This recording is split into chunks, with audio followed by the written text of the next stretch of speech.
वंदामी भंते जी। सुखी हो। मेरा प्रश्न भोजन दान के बारे में था। हाँ, अ, बस। अगर हम नॉन वेज ऐसे ऑफर कर सकते हैं क्या भंते जी को? आप देखिए, यदि भंते जी भोजन करते हैं तो देने में हाँ, कोई आपत्ति नहीं है। भगवान बुद्ध जी ने, यानी आपत्ति नहीं है। यदि आप सही नहीं समझते तो देने की आवश्यकता नहीं। ये आपकी हाँ, हाँ, दृष्टि आपकी दृष्टि की बात हो जाएगी। परंतु हाँ, भगवान हाँ, बुद्ध जी के शासन में ऐसा कहीं मना नहीं किया है कि आप मत दान दो या ऐसा कुछ करके। अनेक सूत्र ऐसे जिसमें भगवान बुद्ध जी को लाकर दिया है। भगवान के समय में एक भिक्षु थे। उन्होंने कस किसी एक जन्म पहले मोर का मांस बच्चे एक बुद्ध को खिलाया था। मोर जानते हैं ना, भारत में अभी मना है। आप देखिए, नहीं तो कल को आप में से कोई चले जाएगा कि गुजरात में मोर बहुत है, पकड़ के लाए करके नहीं, या फिर मांस मिलता है तो नहीं। मोर भारत में बंदी है, अतीत की बात है।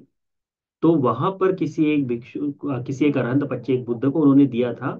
उस एक पुण्य के विपाक के स्वरूप से जब बुद्ध शासन में प्रवज्य जिस दिन प्रवज्जित हुए, उस दिन से उन्हें उनके परिनिर्वाण तक केवल और केवल मोर का मांस प्रतिदिन मिलते रहा। और उसे कोई नहीं रोक पाया, तो वो पुण्य का विपाक भी आता है। तो भगवान वो इच्छा से खाए ऐसा नहीं। भगवान ने कहीं मना नहीं किया है कि आप दान नहीं दे सकते। परंतु यदि आपकी दृष्टि में वो अच्छा नहीं लगता कि भाई मैं नहीं खाती, तो मैं मुझे दान नहीं देना चाहिए, तो आप मत दीजिए। वो अपनी आपकी दृष्टि का भाव हो जाएगा।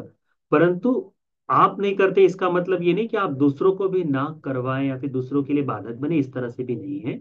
बुद्ध शासन बड़ा सुंदर है, बड़ा खुला हुआ शासन है।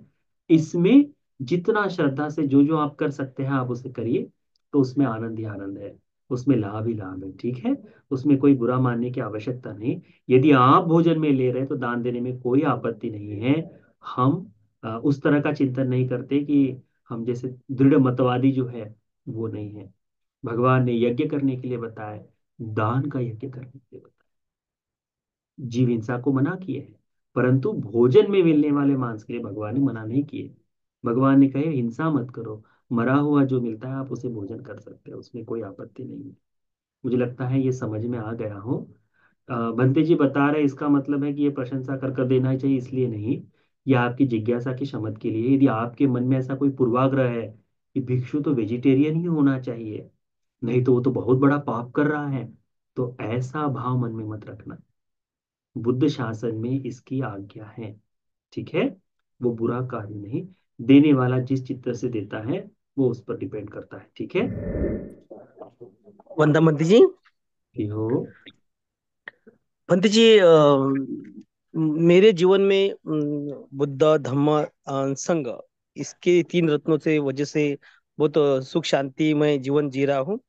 तो हाँ, इसे हर रोज मैं बुद्ध वंदना धम्म वंदना संघ वंदना करता हूँ। तो बुद्धानुस्मृति धम्मानुस्मृति संघानुस्मृति होता है क्या? हाँ, हाँ, तब जब आप उसका अर्थ समझ सकते हैं।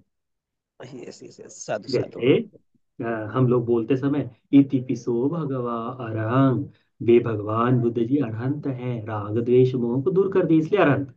तो शब्द बोलते जैसे कोई हमको गाय कहे, तो गाय बोलते ही हमारे मन में गाय पूर्ण आ जाती ना, हाँ ऐसी गाय है। तब हम ये नहीं देखते कि वो काली है, गोरी है, मोटी है, दुबली है। गाय कहते ही संपूर्ण गाय का चित्र आ जाता है। वैसे ही अरहंत कहते ही अरहंत के सारे गुण अपने मन में स्मरण हो जाने चाहिए। तो जब गाथा बोलते हैं ना, तब वो भाव आ जाए, तो वो बुद्धानुස්සति हो रही है, धम्मानुස්සति हो रही है, संघानुස්සति हो रही है। तो ये कुछ समय तक पढ़ पढ़ कर बोल बोल कर आपके मन में वो जाग जाएगा, निश्चित ही। क्योंकि कुछ बार कई बार हमको हमको तो महसूस होता है जब हम ध्यान पूर्वक करते हैं। जब ध्यान नहीं देते तो ऐसे ही चलते रहता है, हाँ तो बोल ही रहे करके। पर यदि हम थोड़ा सा ध्यान देकर वंदना करें तो वो सारे गुण आ जाते हैं, अनेक भिक्षुओं में आते हैं।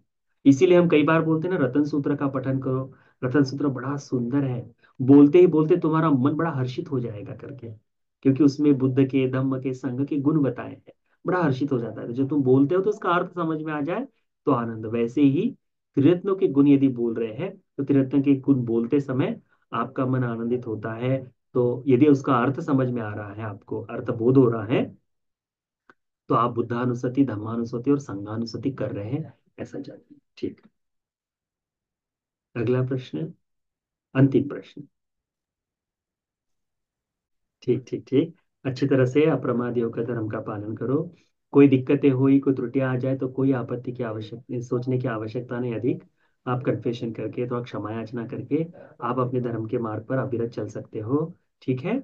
आराम से धर्म का पालन करो, बिल्कुल हमारे पास समय है, हमारे पास भिक्षु लोग हैं, हमारे पास सहायता करने वाले लोग हैं। ठीक है। जब जब कभी किसी धर्म के पालन में कोई समस्या आ जाए तो बेहिचक बनते जी लोगों से बात कर लो। ठीक है।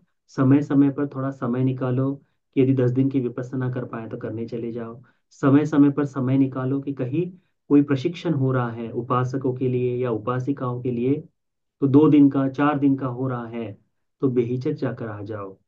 हो सकता है आपके बच्चों को, तो अपने जवान बच्चों को भी बोलो कि जाओ 2 दिन की शिविर है, जाकर साधना करके आ जाओ करके बताओ। धीरे धीरे, धीरे धीरे उसका अभ्यास करो। धर्म में ऐसा बहुत ही कूद कर जाने के लिए आज ही सब कुछ करना है, ऐसा भी मत सोचो। धीरे धीरे अविरत होकर काम करो। लंबा जीवन है ना, यदि अभी भागोगे तो शायद हो सकता है थक जाओ, है ना। इसीलिए धीरे धीरे चलो, परंतु कल्याण मित्र के साथ अविरत चलते रहो, उसको ध्यान में रखो। ठीक है। नमो बुद्धाय।